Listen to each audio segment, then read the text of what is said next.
Aqui, ó. Tem 110 aqui. Ei! Olha. Você tem? Tem 110 aqui? Tem um. Tá vendo aqui no multímetro? Obrigado.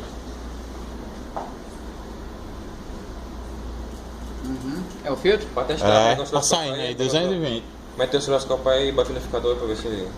É, tem um bom liquidificador mesmo. Um motor que tivesse escova, motor escovado. Eu acho que esse motor, ele é escovado. É isso que eu Bota aí. Se ele rolar aí, se ele. Aí tem que botar Esse bicho tem 110, não? Ixi, vamos ver agora, né? Ixi, é do Cefet, ó.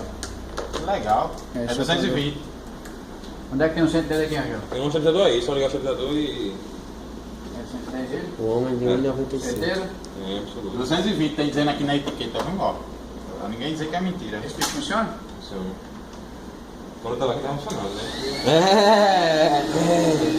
Agora bora ligar pro osciloscópio aí, isso aí. Não vira não, porque ele bota a feita já. Peraí, não era pra sair por aqui? Saindo por aqui. É um aspirador, pô. Ah, Ele tá. chupa aqui, pô.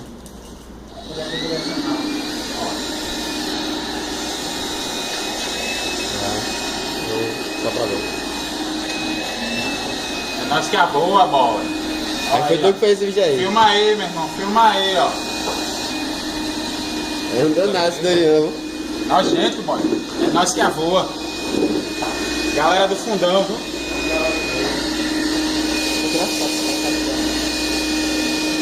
Tá filmando aí? É nóis.